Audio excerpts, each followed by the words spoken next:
It's a great honor to introduce our keynote speaker, Dr. Gentry from Cornami. Dr. Gentry is renowned for the groundbreaking contributions to cryptography, particularly for the construction of the first homomorphic encryption scheme. And we are pleased to have him here today to share his insight on the current state and future directions in FHE. Please welcome Dr. Gentry.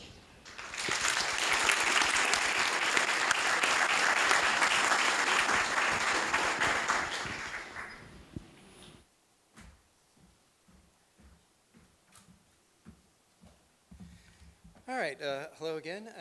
Thank you so much, and thank you to the organizers for inviting me to talk. And thank you for the wonderful introduction. I'm hoping this won't take the full hour, by this point you're all struggling, I'm sure. But I'll try to provide some words of wisdom. I think this is an especially challenging talk for me because you're all FHE people, and I really struggled to come up with something to tell you that you guys don't already know. I just want you to appreciate the effort that I put into this presentation and how it was a struggle for me. Yeah, but I hope you enjoy it. Okay. Somewhat wistfully, about a year ago, I was at an SMPC company, and I was kind of missing FHE, and at that point, when I was there, I was kind of convinced that maybe SMPC has some advantages over FHE.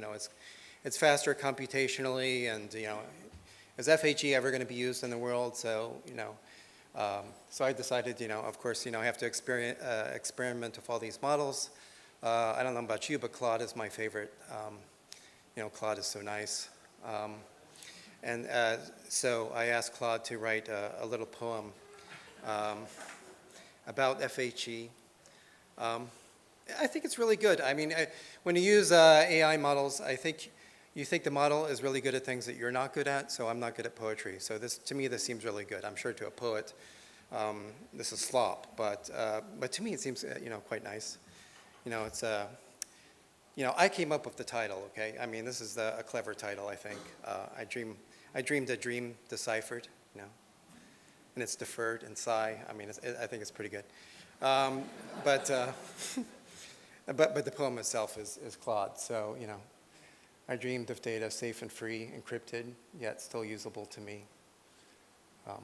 I won't burden you with the whole poem, but it ends with, till then, we build with what we know, enclaves, SMPC's steady flow, federated schemes guard our way, pragmatic solutions win the day. So, maybe FHE was not quite ready yet. So that's kind of what I felt like, a year ago. So, kind of the theme of my presentation is I feel more optimistic about FHE now. So I want to give you some, I don't know, a pep talk. I don't know if I'm the right person for that, but I have to give some human words. I think human poetry is still better. So this is kind of my experience with FHE, that we shall not cease from exploration, and at the end of all our exploring will be to arrive where we started, back here in FHE, and know the place for the first time. Okay. All right, that was kind of emotional. So anyway, so as I said, I feel like now there's some forces conspiring for FHE's success, so I want to go over those. So I think we have better algorithms, better hardware. We have AI, which is kind of FHE's frenemy, friend and enemy. And lastly, there are sort of market forces. I want to talk about that and how we should think about positioning FHE in the market. Okay. Oh, stopped working. There we go. All right, so faster algorithms. Sorry. Okay. So So for better algorithms, so we have this a situation here where basically the algorithms are kind of divided into two camps. You know, the third and fourth generations of FHE have taken off. You know, the first and second are kind of passé. And we have, you know, TFEG is kind of better in the blockchain space. It has better latency. It's better at handling bits and exact computations. And CKKS is kind of, on the other hand, is kind of better at floating point. It's, you know, if you're worried more about bandwidth and latency, CKKS is your scheme. And maybe it's better for AI models. And in the middle of this, I think we have this kind of, I don't know, tension that I've noticed between, or maybe just the whole community is evolving between, you know, on the one hand, you have the innovation that sort of happens, which is kind of where I came from.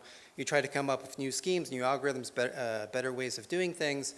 But on the other hand, you want to standardize things, right? You want to create intermediate representations for compilers, and you want to create benchmarking platforms.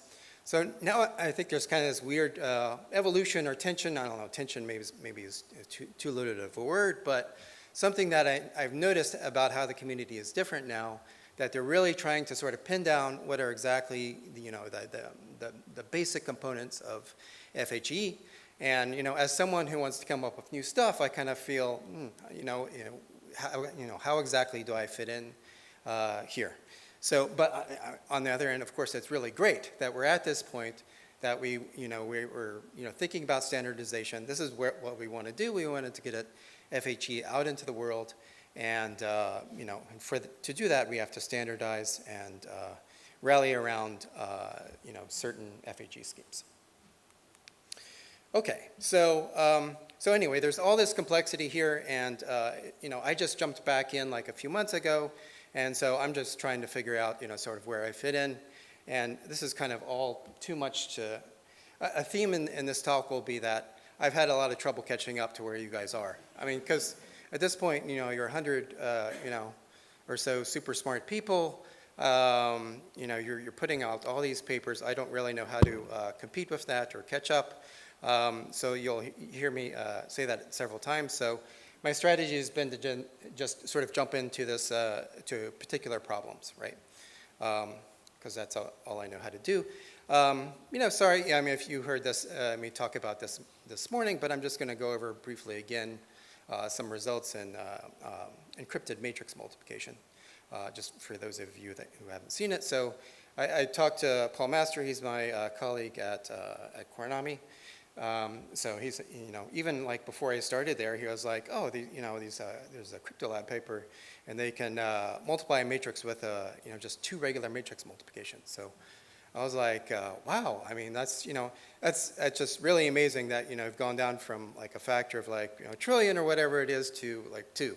So that's pretty impressive. So I just started working on that. And here's basically the idea. So here's the decryption equation of an FHE scheme. So you basically have secret key times ciphertext equals message plus error. And normally these things are polynomials, right? But you can represent the convolution of polynomial multiplication as a matrix, matrix vector multiplication, right? So just imagine that S there is a matrix representing that convolution, and so this is the decryption equation, right? Okay, so and so what you can do is you could just sort of stack different ciphertext next to that secret key so that they all just participate separately in that convolution with the secret key S, and you have that's how you do a matrix ciphertext in matrix multiplication. It's really that simple. You just stack them, right? Okay, so that's one. Okay, so if you want to actually one thing you could do, and what they did in this crypto lab paper, is if you just multiply on the right by some plain text matrix, M prime, well, you can do that. You just multiply it, and what you get is that basically you get a new ciphertext, which is your old ciphertext times m prime, pretty simple. And you get a new message, which is just the old m times m prime.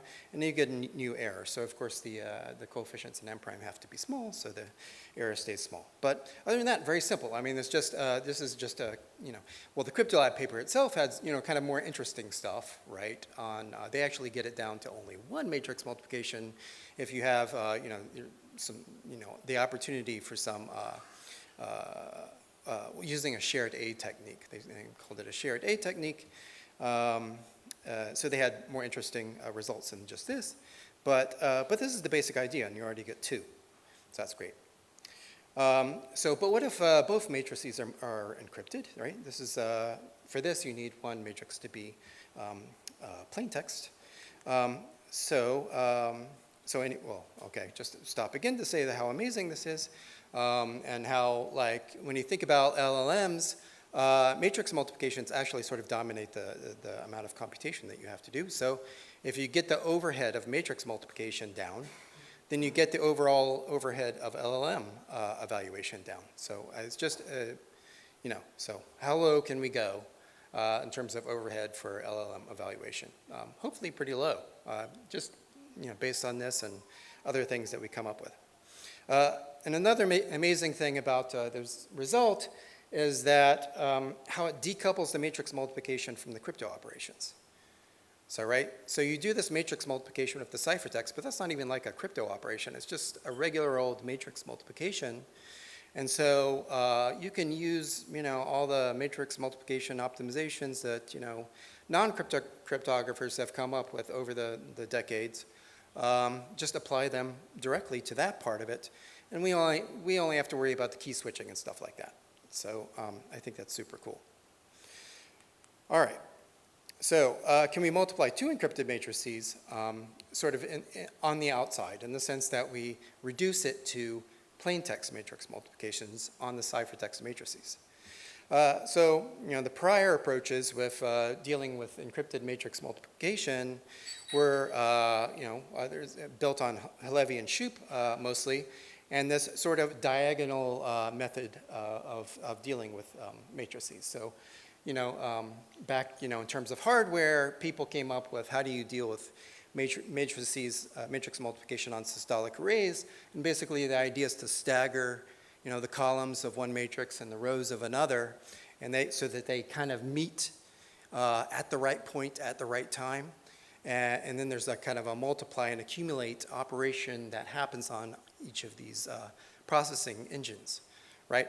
And essentially, at a high level, what Halevi and Shoup did is took this method and emulated it with FHE by doing kind of rotations of the different rows of or columns of the matrices, so that you just kind of after you rotate, you can just do the multiplications directly, and everything sort of works out. So it's kind of an inside FHE method. You use the old style FHE techniques of shifting vectors and positioning them correctly so that you can do the matrix multiplication. But I think it's more interesting if you can get an outside, on the outside approach where you're just actually doing a regular matrix multiplication instead of doing, vector rotations and stuff inside FHE. Okay, so how can we actually multiply ciphertext matrices in a way that makes sense? Well, if you take the decryption equations and just try to smush them together of the two ciphertexts, so you have one there, and kind of the only way that you can sort of like position, one ciphertext to multiply with the other one is to kind of do a transpose operation on the second one, and so that they're kind of multiplying in the middle, right? And then on the outside, you have the two secret keys, right? So the whole decryption equation is transposed on the right there. And that sort of induces on the right side of the decryption equations message 1 times message 2 transpose, right? And so, so I talked about this earlier today. I'm not going to talk about it in detail again. I just think it's cool. The bottom line result is that you can do ciphertext matrix multiplication with only 4 matrix multiplications and some, well, I'll call them cheap cryptographic operations. Yeah, maybe I don't know how cheap they are exactly. I'm not much of a coder, so I haven't coded this up, but asymptotically, at least it's n squared log n. The size of the matrices is n squared, so it's like only a log factor bigger. So should be dominated by the matrix multiplications. And I want to mention Jae-Yoon Park, who I found out this morning, has this paper actually in Eurocrypt and on an ePrint as of a couple weeks ago, which does largely this. So I have yet to read the paper, but maybe I have some new stuff on dealing with smaller matrices. So I think his result is mainly for large matrices. It turns out if your matrix dimension is smaller than the ring dimension, then that's kind of problematic. The question is how you get the overhead down when, I don't know, the matrices are really smaller than the dimension of the ciphertext. What do you do to have good amortized efficiency? And so it turns out you can get good amortized efficiency if you're doing lots of D by D matrix multiplications. You can kind of pack them in a certain way such that the amortized cost per matrix multiplication is like 4 D by D matrix multiplications plus some cheap cryptographic operations. Okay, and so just because it's so easy, I'll mention, there's, and also because I did this, transposition, and you kind of have to undo it. So I just want to clarify here that there's also a really simple on the outside way of doing transposition of a matrix. So you have an encrypted matrix, you want to get an encryption of the transpose. It's really easy, you just kind of transpose the whole decryption equation, and then you do some key switching to get back to a ciphertext where the secret keys and the ciphertext are on the correct sides. And I want to mention one thing also that I didn't mention this morning, which is that there's also kind of an outside approach to homomorphic FFT. So basically the problem is that you want to multiply by the FFT matrix, right? And let's suppose that you have a matrix plaintext, right? So you're just gonna, so that W is the FFT matrix, M is your plaintext matrix, and you just sort of want to multiply it to get an encryption of WM. Okay, so there are kind of a couple problems, a couple obstacles to this. First, the columns of M are interacting with W.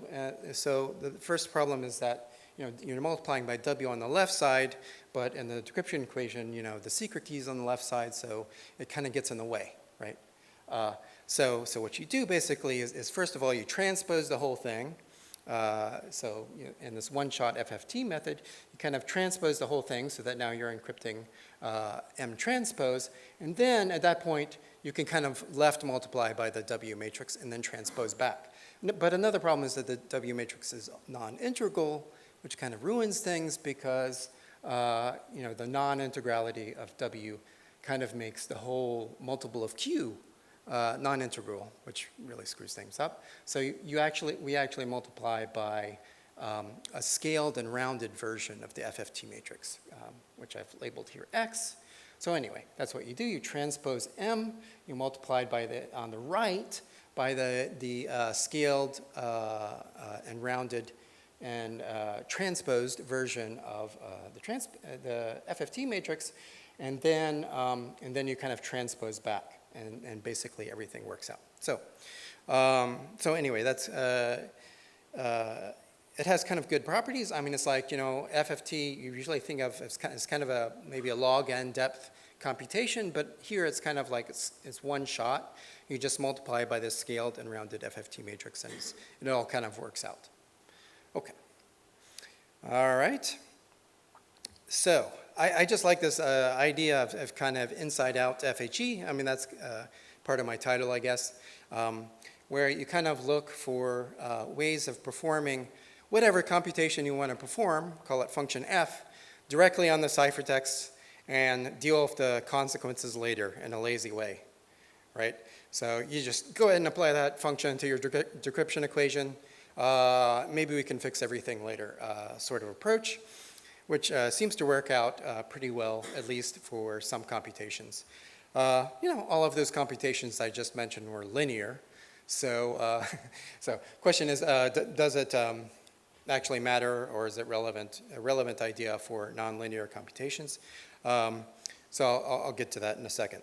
So anyway, so that's kind of an interesting strategy, where the goal again is to just reduce your encrypted function f to an actual application of the function f, plus some hopefully cheap cryptographic operations like we did for a matrix multiplication. Okay, and I want to emphasize again that there's this, where this tension comes up, where it's kind of this, between, sort of the standardization side of FHE and the innovation side of FHE, where, something like the matrix multiplication approach actually uses matrix multiplication, whereas, the standardization folks want to view everything as polynomials. We'll create intermediate representations in terms of polynomials and try to explain everything that way. Where does something like this fit in? Like, where it uses an operation that we don't traditionally directly use in FHE. Okay. All right, so I'll give you one inside out sort of tidbit for FHE for a nonlinear function for polynomials. Of course, we would like to consider all of these things. I mean, probably the most interesting nonlinear functions are, well, bootstrapping. Yeah, if we could have an outside approach for bootstrapping, well, that would be cool. I mean, I kind of like this analogy to, if you think about quantum computation and quantum error correction, I feel like there should be something there, right? I mean, so, I mean, it's just an analogy, but I'm sure you've thought of it too, so I'm not telling you anything you don't already know, but, in quantum error correction, you just, you have, a superposition that has strayed from the stabilizer code a little bit, and you just want to correct it and realign it. So you do some measurement, and that measurement, interestingly, well, it helps you, of course, realign the superposition to how it should be, but almost by the definition of quantum, that measurement has to not collapse at all the information inside that actually has the data, okay? It just has to correct the error without touching the message, because you don't want to collapse that. And so it's kind of weird that there's, this kind of inherent privacy to that. And it seems so analogous to FHE, and of course, so you'd like something like quantum error correction, where you can measure something on the outside and realign whatever's going on with the ciphertext such that the noise is corrected. But it's just an analogy, so whether it works in practice is for you to think about. So that's, of course, the most interesting nonlinear function. And of course, the sign function is kind of related to bootstrapping and heavily used in that. So it would be interesting to do something there. But I'll mention something with respect to polynomial evaluation in particular. So, okay, this isn't a really amazing result on the innovation side. I don't know how much you know about it, because it's well, I'm sure you know about it, but I guess it's very theoretical. So, so I think of this, this is on the very theoretical side of FHE research, where basically the result is RAM-style FHE. So back in 2009 to 2013, I gave tons of presentations where my slides said, there's no way that FHE can do evaluation of RAM computations. Because, I mean, how would it, right? I mean, how would you get out of an FHE computation some address that you're supposed to go to and look at the address there and return some information, right? FHE, by evaluation, is oblivious to the data, right? And if it somehow spit out an address and told you that everything other than this address is irrelevant, then it seems like it's leaking information, right? It's telling you that all this other information is irrelevant, and that's data-dependent information, right? So to me, it seemed kind of obvious, I guess, that evaluation of RAM computations was impossible with FHE. Well, turns out not. Okay. So this is an exciting result. So if you look at a RAM computation, basically you break it up into steps where, I'll call it a RAM step, where at each stage you're doing a little computation and then it spits out some address in memory that you should look at, right, and retrieve. And then once you retrieve it, you go back and you do some more computation, spit out another address, and so on. So you have a bunch of these steps, okay? And everything is just fine for the circuit inside the CPU or whatever that does the bunch of the computation. The question is just how to get from, in this case, an encrypted address, because this is FHE, to another encrypted input to the next step, right? Okay, and we want to do this with, we get this an encryption of address. What do we do with it in a way that makes sense for RAM-style computation, where everything should be sublinear? Okay, so that's what we want to do. Basically, it's kind of like if you know about private information retrieval. So basically, we have this index I, and we want to recover, let's say m is a polynomial, m of I. And can we do that in a way that is, say if m is of degree n, we want to do it in a way that's sublinear in n, right? I mean, of course, we could do it with FHE if we are allowed computation proportional to n. Can we do it private information retrieval with server complexity less than the size of the database? Okay.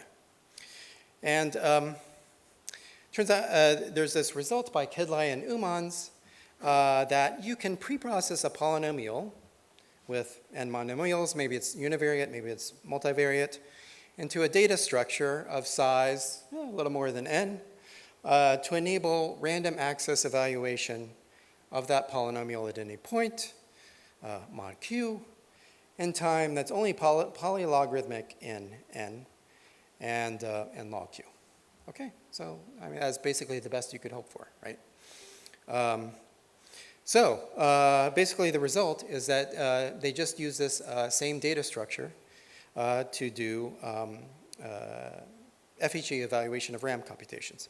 You just preprocess the, let's assume that the RAM memory is kind of static, so the m polynomial is static. They have different techniques to handle the case where the memory is updating. But if you just assume m is a fixed polynomial, you can preprocess it using this data structure, into this data structure. And then what you do is you use an FHE scheme where the evaluation of this polynomial on the ciphertext is literally just the polynomial evaluated on the ciphertext, which is kind of like an old-timey FHE scheme. That's what we used to do back in 2009. It was literally just evaluating the polynomial on the ciphertext. And in that case, you just run this Kedlai-Uman's data structure directly on the ciphertext, okay? Which seems kind of crazy, but you try to create a mental model of exactly what's happening here. It's kind of impossible, but it just works out by these equations that you just evaluate this polynomial directly on the ciphertext, and well, by definition, it's the evaluation of this function on the ciphertext, and you get the right thing. So the point of all of this was that this is an example of where we applied the function on the outside directly to the ciphertext, where that function was exactly this polynomial. And this whole scheme, maybe you can come up with a new scheme, but this whole scheme really depends on using that particular data structure which is tied to that polynomial. So you really have to evaluate that exact polynomial on the ciphertext, and you get the right output ciphertext. Okay? So it's kind of cool that by doing this on the outside approach to FHE, you get, FHE for RAM computation. Okay.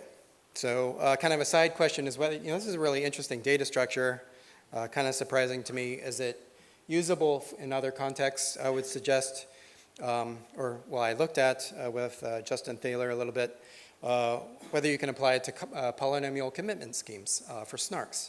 So there you have kind of a fixed polynomial in some cases, and you want to be able to create a proof that this polynomial was evaluated correctly at some random point. Wouldn't it be great if the prover in the polynomial commitment scheme didn't have to spend time n evaluating that polynomial, but instead took time, polylog, whatever that poly is. So that would be great. So Justin Thaler is kind of very, I'm going to code this up and see how well it performs in practice, and he was not impressed. But, but you can make your own judgments on that. Okay. So, which is a good segue for, so other algorithms, that are interesting. So there were a couple great presentations on snarks for FHE evaluation. So I think this is a really important area because, we're kind of, at this point, letting it slide. It's kind of not great to use FHE without some sort of verification that the server is actually doing what he's supposed to be doing. There are actual attacks.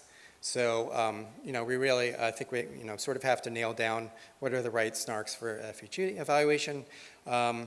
So that, I didn't know about the talks, the specifics about the talks here before today.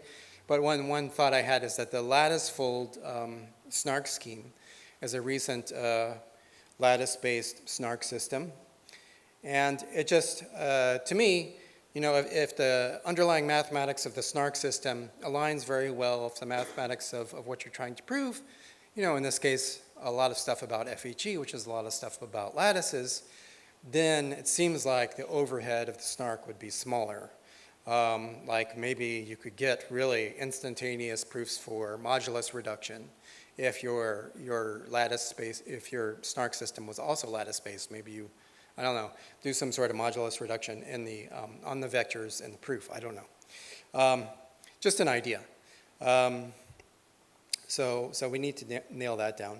And a couple other things I want to mention is that one other advantage of like the on the outside approach to matrix multiplication is that if you have a really efficient snark for matrix multiplication that can be used as a subcomponent, then you can just apply that directly to encrypted matrix multiplication. So, so for example, like there is a very simple interactive proof for matrix multiplication. So I want to prove that m1 times m2 equals m3. What I do is I just pick a random vector, and then basically you have kind of a system where you just prove that m2 times v and then times m1 on the left is equal to the claimed product of m3 times v. Okay, and this is a super efficient proof because for each vector v, there's n squared computation, because of matrix vector multiplication, but that's much less than the matrix multiplication itself, right? So you have a sublinear complexity proof for matrix multiplication. And I'm just wondering if we can, if we have something that can be embedded into a larger proof, that involves matrix multiplications, then we can use this for encrypted MM also. So we just prove that matrix multiplication component separately from all the crypto operations that we do in the encrypted matrix multiplication. So another paper that I haven't had time to read that looks interesting, is a recent ePrint paper on proving FHE bootstrapping in seconds. So so a key benchmark would be snarks for bootstrapping. Okay, all right. So better hardware. So that was all better algorithms. So hopefully I don't have to check my time. But obviously I'm kind of heavy on the algorithms. Oh my goodness, wow. But I promised that I would end early, so I can tell you're all suffering. So it turns out I'm not. So okay. So FHE, we saw from the beginning, FHE is embarrassingly parallel, right? So So like with Shai and Nigel back in the old days, I mean, we had FHE with polylog overhead. I mean, me being a theoretician, I thought, okay, game over, that's it. I mean, it's polylog overhead. What do you expect? I mean, we can't do any better than that, right? I mean, that's, we're done. But turns out not. So first of all, polylog can be really big, but even if it's not, there are all sorts of complexities, right? I guess I must have talked about it a lot because Charanjit Jutlas, who worked with me at IBM, came to me one day and he said, I had a dream about you that you came running to me and told me that FHE only had 1,000x overhead. You were so excited, so. I think it was after the polylog result. So, so anyway, so I assume that's a prophecy. It just took, 15 years in the making. Okay. So parallelization in practice is harder, right? We found all sorts of papers on the memory bottlenecks that you encounter in FHE evaluation. I mean, basically, one problem is that the compute is running on the chips a lot faster than the memory, right? So because a lot of the compute is just like, linear operations, it just zips through it, and you can't get enough stuff from the memory in time. So there are issues like this that slow you down when you try to parallelize things. And of course, parallelization is kind of an inherently hard problem. You have problems with threads, thread synchronization. It's just kind of it can be kind of a mess if it's not done well. Anyways, I guess a couple years ago, Zama had a blog post that I thought was kind of interesting on this, that there are, in the next, I think 5 years, we're going to be doing, sort of real-time LLMs, or at least, not real-time, but sort of practical or not ridiculously impractical LMs encrypted under FHE. And they said, well, okay, maybe a 2x improvement from compression techniques. Okay, factor of 2. From the cryptography, maybe we'll get a 5 times improvement. Okay, so good. And then for hardware, we're expecting 1,000 times x, 1,000x speed up, or maybe 10,000. I don't know. I didn't know anything about hardware at that point, so I thought that was kind of funny. It's like, okay, I mean, first of all, kind of an insult to the algorithm guys. I mean, I can, do a 2x improvement in my sleep, But then, 10,000 on the hardware, that's kind of heavy on the hardware, guys. Okay.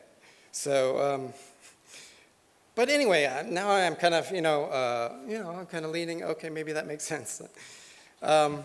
So the hardware is here. I have props, right? So this is the Cornami hardware from TSMC, Cornami chip here.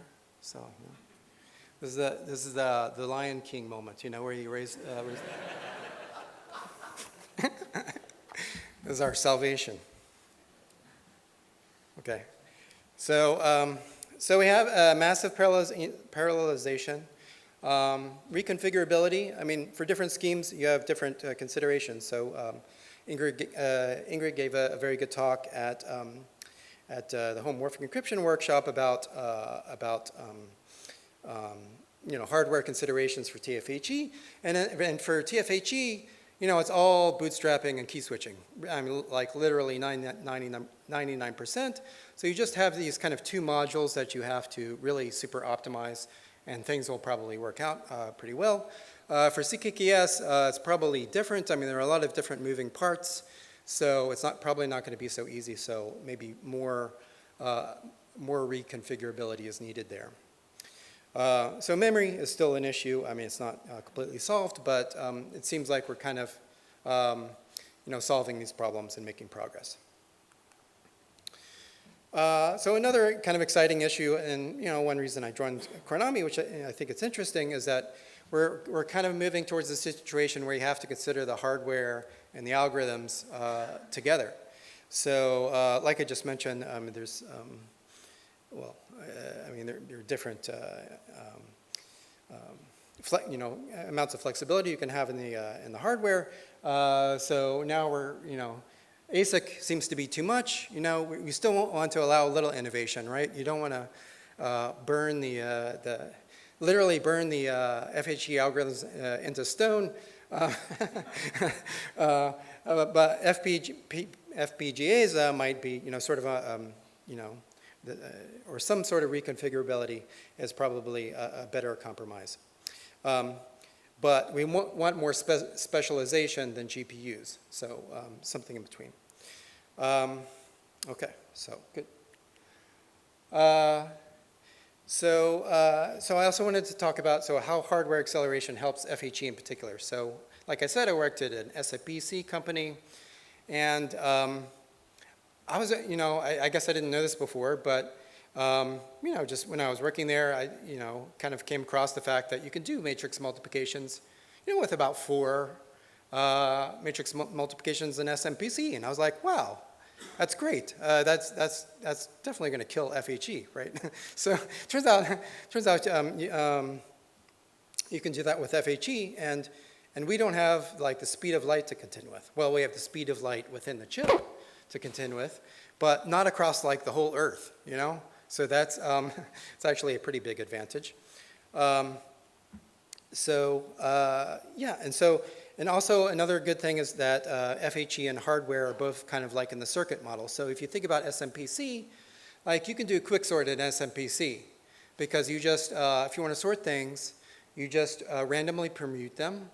And then you can do comparisons, and you can actually reveal the results of those comparisons because everything was randomly permuted. And so, you know, everything is just kind of random. So you can do a quicksort algorithm, which is, you know, kind of very data dependent on privately. But with FHE, you can't, right? You can't just reveal the results of comparisons.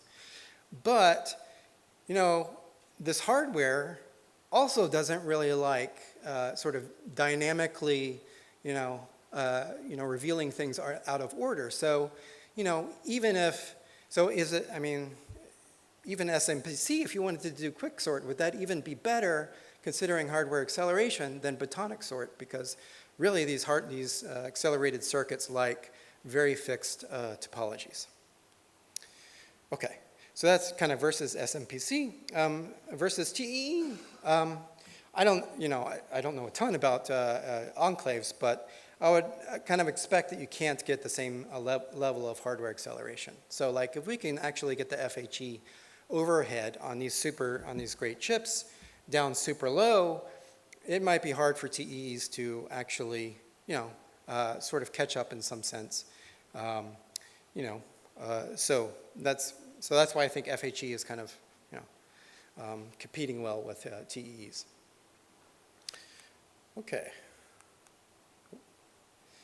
All right, AI and FHE. So here I'm really going off into the ether. I don't think I'm telling you, I don't even know that much about, how much do I know about AI?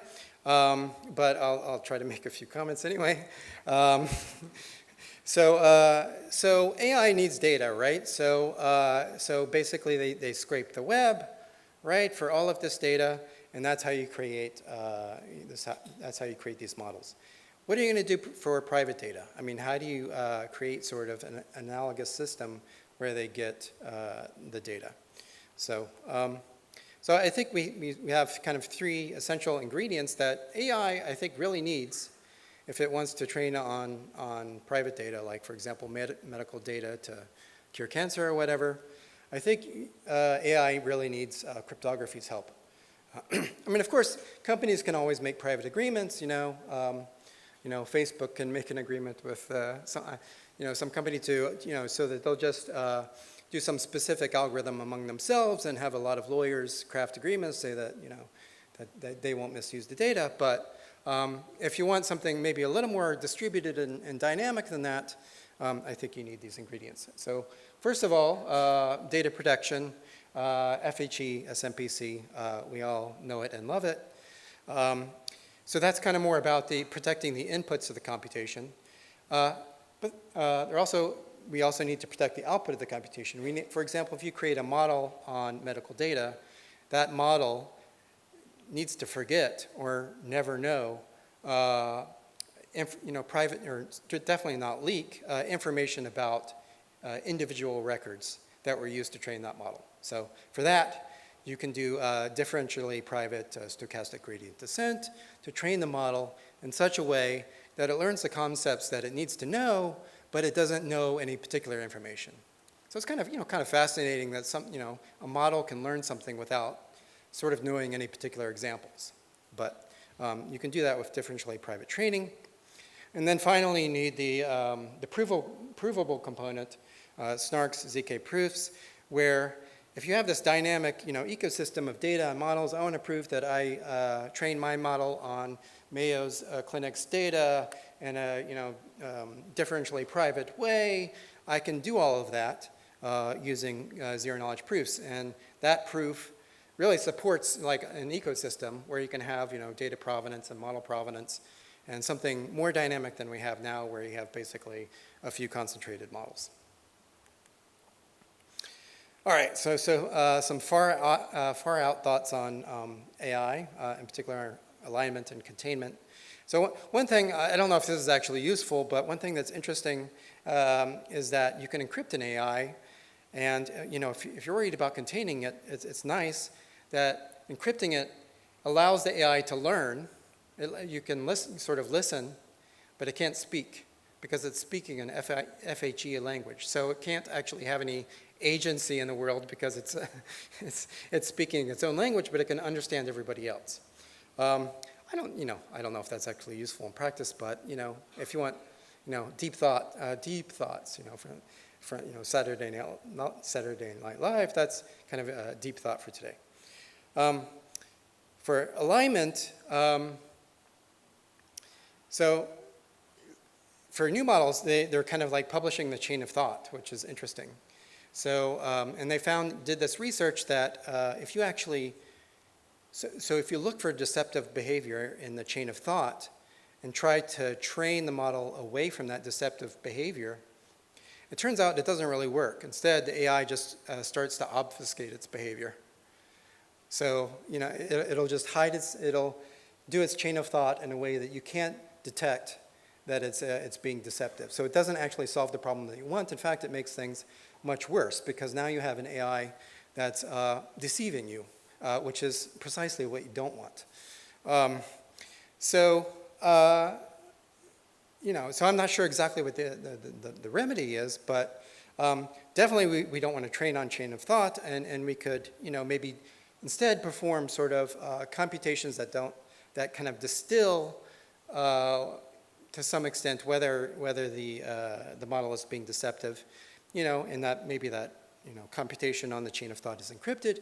You distill, maybe some detection mechanism or a remedy in such a way that you can't overtrain on that chain of thought in a way that encourages deceptive AI behavior. And just because I'm a humanitarian and also love alien or AI cognition beings, I think it would be kind of rude to look at their complete chain of thought and maybe if we treat them with a certain amount of respect, then they won't kill us. So, okay. So how can AI help FHE? So I think we have, FHE has a lot of usability issues, and I think AI helps a lot here. So for FHE, it's kind of hard, it's hard to use FHE because, everything's blind. I mean, how do you, if your FHE code is kind of, is buggy, some things, how do you troubleshoot? How do you debug code when basically the operations are encrypted? How do you, if the data that you're working on is, you can't even look at it, you don't have, part of debugging is basically just feeding code, some data in and seeing how it works and fixing things a little bit. How does this whole pipeline sort of work when everything is encrypted, right? And you want to keep the data private. So AI can help here. It can help normalize the data. It can help users sort of make privacy decisions, which is kind of orthogonal to FHE. And maybe we could have like a co-pilot for FHE development. So So Copilot is really helpful. Maybe we could have like FHE Copilot. You're trying to create a privacy-preserving system for whatever. It just helps you kind of debug the code, do craft unit tests, everything you want to do.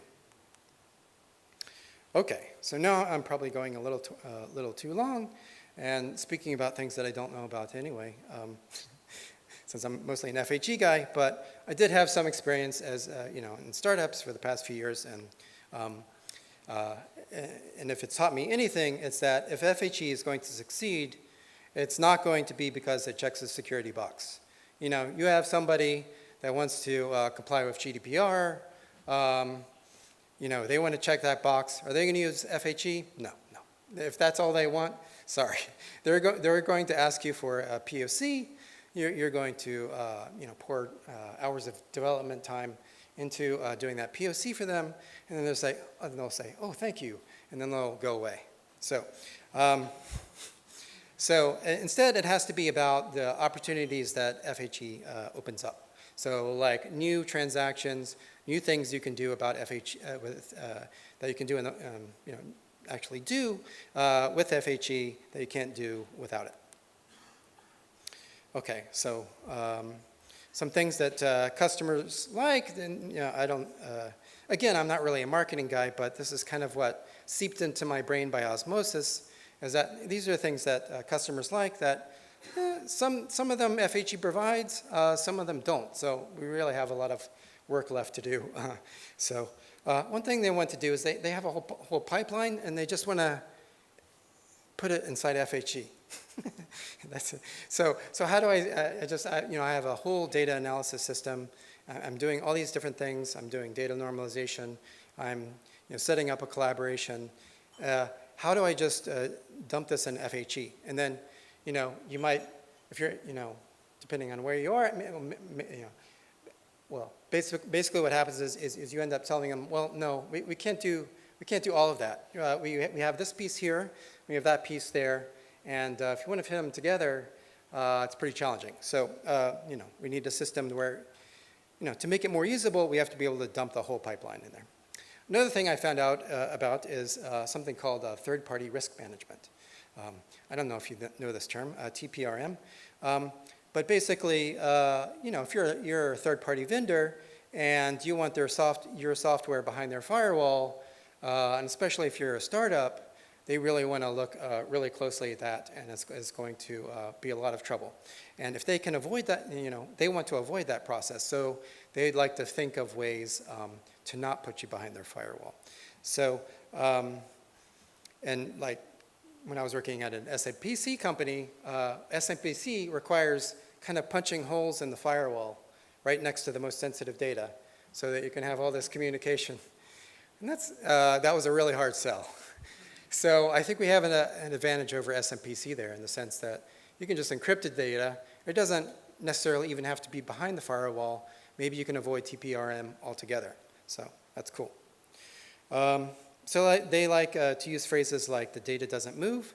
On the other hand, they like the data to move if they want it to move. So it shouldn't be restricted from moving. So in that sense, I think FHE kind of has an advantage over, say, enclaves, where you're kind of tied to this particular device, right? So if you want to move it to another device, or if you want to bring parties together, like sort of who is owning that enclave. So in that case, the data definitely does move, and it's also kind of restricted from moving. So FHE sort of doesn't have those problems, which is good. Also, some obvious things, they want to quantify how much money this will make me. So you have to really, again, it's not about security. It's about how they can, this is going to actually make money. So it's about the opportunities that it's going to open up. And finally, the question is like, who can I blame for when this fails? So this is why, part of the reason why enclaves are, do pretty well. You have big companies with enclaves. No offense, Shy, but Amazon. If Amazon enclaves fail, then it's okay. It's okay in the sense that I can blame Amazon, and nobody can blame me for relying on Amazon. But But if you're a startup and you're trying to sell a product and it fails, sorry, we don't have enough insurance for that. So, yeah. So, okay. All right. So I already mentioned this about SMPC. So some more thoughts. Actually, I'll skip this one. So one interesting thing, these are kind of market tidbits that I think are interesting. There's this consortium called TrueVeda, which has de-identified data. So de-identified data sells really well. And you kind of have to understand why. I mean, it's de-identified, so it's not as good as the original data. So certain values have been rounded. Like, maybe instead of an address, you have a zip code. I've rounded ages, to the nearest multiple of 5. Basically, a lot of valuable information has been stripped away from the data. So it's less useful. It's less useful to train models on or whatever, right? On the other hand, people like it and why do they actually like it? Because you get to, you can print it out on paper and you can have de-identified records and you can actually look at them. People like looking at things and just sort of understanding it in that way. And you can even follow particular patients, like the same tokenized patient you follow from this data set to that data set. And you can kind of follow their patient journey and actually understand things. So that's why it sells, and that's kind of harder in FHE.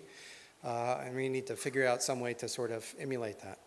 So just TrueVeda in particular, it's like a big consortium.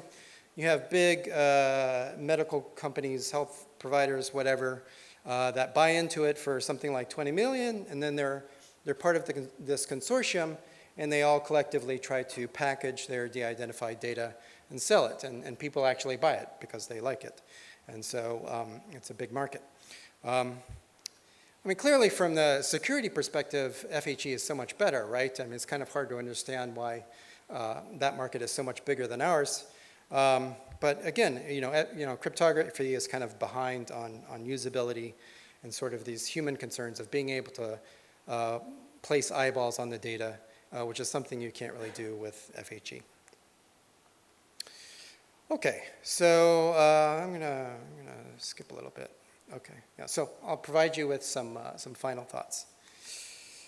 So I have to make a provocative prediction. So here's my provocative prediction. All right. So that within 5 years, I predict that we'll have SIMD FHE with only additive noise growth. So that we won't get rid of bootstrapping altogether, but we'll sort of make it irrelevant because we'll have a scheme that has the SIMD packing that we want and only additive noise growth. Additive noise growth is not so bad. So you can basically end up doing tons and tons of computation without bootstrapping. So that's so get on it. All right. So, first, some general comments around FHE inside out. So it's nice to be back, inside the FHE community. This is kind of my triple pun, right? This is a triple pun for me. Probably doesn't make any sense outside my own brain, but it's nice to be back inside the FHE community after being outside for a while. I hope you guys find more ways to do the sort of inside-out approach to FHE, where you actually just apply the function directly on the ciphertext and deal with the consequences later, which is my approach to life.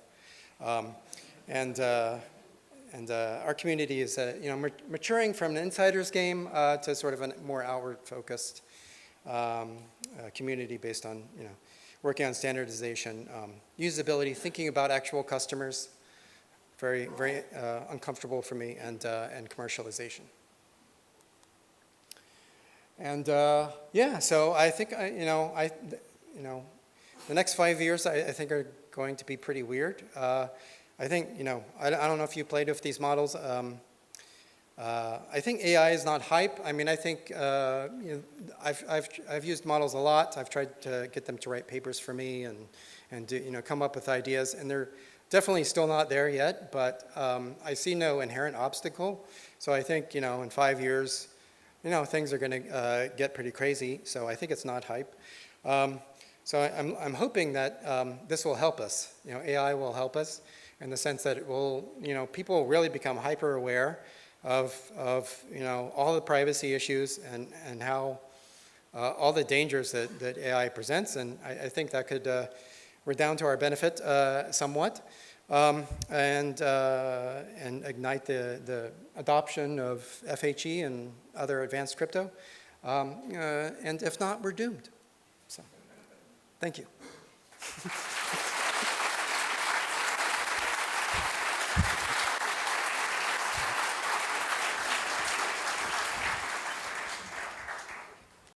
Let me ask one question. What do you think about, what is the killer applications of FHE? In your talk, you talk about AI, but how about, the practical applications? Well, as someone working at a hardware accelerator, our sincere hope is that it does models, at least some models, do become practical. So LLMs in particular are kind of hard because, it's like 1 token per, billion computations. So the latency is definitely a problem there. So for other models, maybe it's not, such a concern, and maybe there are other applications where latency is not such an issue, so you're willing to wait for the result of the model. So I would still say that AI models are definitely in there. Blockchain seems to be a thing. So, again, I put AI is not hype because, to compare it with blockchain a little bit. So blockchain is not exactly hype, but it's more hype than I think AI is. But I think, yeah, putting private smart contracts on blockchain is going to be a thing. Yeah, so I hope that takes off as well. One other thing around AI that's maybe more practical is like retrieval augmented generation, so RAG.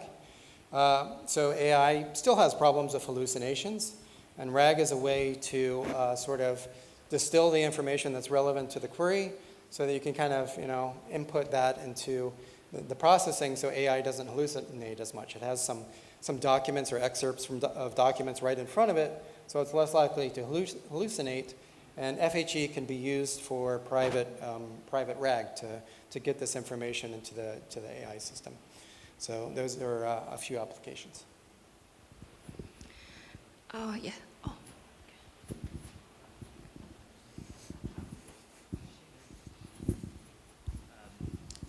So an FHE scheme in 5 years that is additive and noise growth sounds good, but like, do you have any suggestions to where to look for that? For the additive noise problem? Yes. Any suggestions what to look into? I mean, I don't know. So for the packing, I kind of start conceptually from TFHE. First question is how to build up the plain text space so that it's more SIMD. And some work has been done on that. So this is another place where I found it hard to catch up. So like, I started thinking about it, then I find, later I find after a few weeks, when I finally look out at the literature, I find there's been some stuff done on it. But there's work on amortization of TFHE bootstrapping. And sort of the idea there is, well, still haven't had time to read these papers, but I think sort of the idea there is that, you basically, you can do pretty efficient coefficient-wise multiplication of plain text. So you have one message here that's encrypted in terms of coefficients. You have another message here encrypted in terms of coefficients. Basically, by doing an inverse FFT and a Hadamard and multiplication and a FFT, you get back to a message that's basically where the individual coefficients are products of the original coefficients, right? So you're kind of doing SIMD on the coefficients instead of the slots, And weirdly, that seems to work kind of better with the noise in TFHE than just doing it directly with slots. Because it's the coefficients that you want to be integral and small, right? So that's kind of one place I start for the packing of TFHE. And then for the additive noise growth, so GSW and TFHE have this kind of better noise situation where, something like CQKS, you have the messages and plus the errors. You have the messages plus the errors. You multiply everything together. You get product of the messages. You get all the cross terms, and then you get the product of the errors, right? In TFHE, it's better because it's just the noise is like M1 E2 plus E1 C2. So the first message times the second error plus the first error times kind of a flattening of the ciphertext. So